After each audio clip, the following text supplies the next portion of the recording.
Emakhosini ngenzekotiyani bikelela mkhulu yasemakhosini indaba exoxwa ngofakazi noyigeme mfungo lonkunzi bayikakile nomahlala ngokulinda njalo ithandaze nawe nje ungasondela ikakhulukazi labo nkosi yami labazaziyo ukuthi banethunya kodwa-ke if ungathembi hayi ungahlala phansi ngenza ukuthi akekho umuntu oyokuphoqa ukuthi uye kwamathandanhliziyo. Ukungena kwethu la sifika ngoba nakho sifuna sewenza sure ukuthi uthola information nolwazi. Whether usu-confuse i-social media, confuse izinto ey'khulunywa abantu, awusazi fanele uqale kuyiphi. Esithunyweni solokhu sikhona nje. La nganza kwethu wena ukufika ngicela ukuthi ungene ku-YouTube channel yomkhulu wasemakhosini usubscribe uqala ufika nkosi yami. Ngizothi angikhuze nanku umhlolo engenza kwethu esizobamba la. Kunabantu abaningi ethi are full of ukuthi amadlozi abo this, amadlozi abo that, amadlozi abo this, amadlozi abo that. Anguphiki lokho. You can be full of that, but make sure ukuthi iba humble.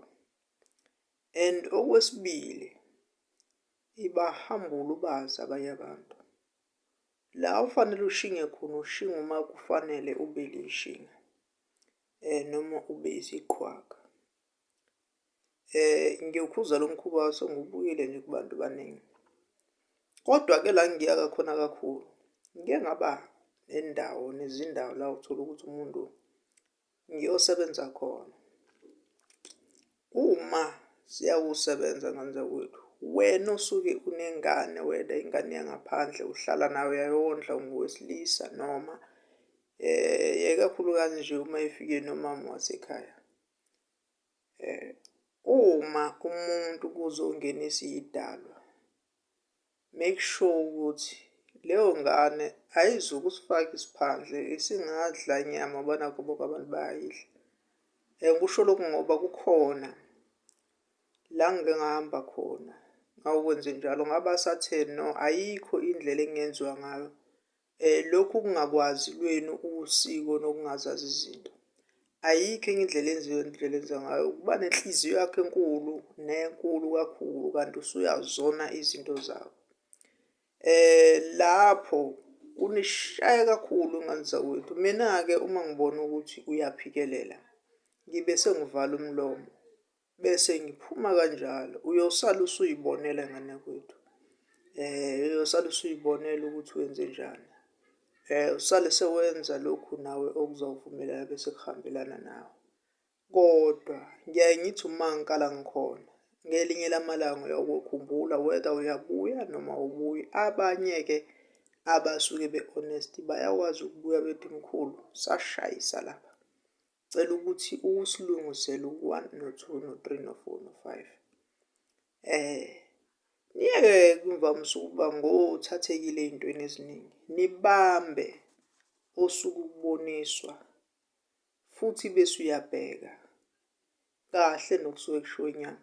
Ngibonga nalabo nkosi yami labalokhu bengenile njalo le minyaka eminyakeni bethi nje hayi mkhulu sicela lokulahlela nawe lokhu ukwazi ukuthi sihlole noma sikude kunawe sile kude le emaveni.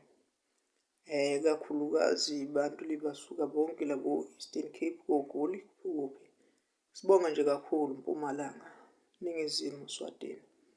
Sibonga bafowethu, ngibonga nje kakhulu nabasuka kude kude phakathi kwezilwandle. Ngibonga nje la engenza kwethu kodwa bengifuna ukuthi sikubambe kakhulu. Ake nivume ukulalela nikwazi ukuzithoba.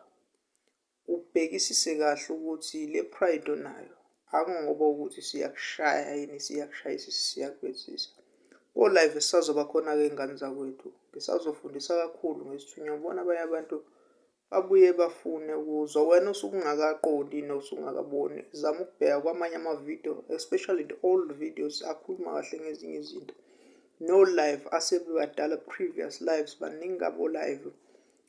Abanye ngisuke ngihlolela kuba abantu, abanye nje kodwa bebambale ngahlola kubona.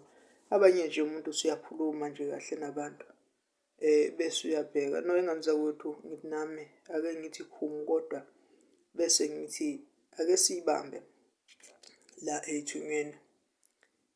Siyibambe kakhulu ekukhuphuleni isithunywa.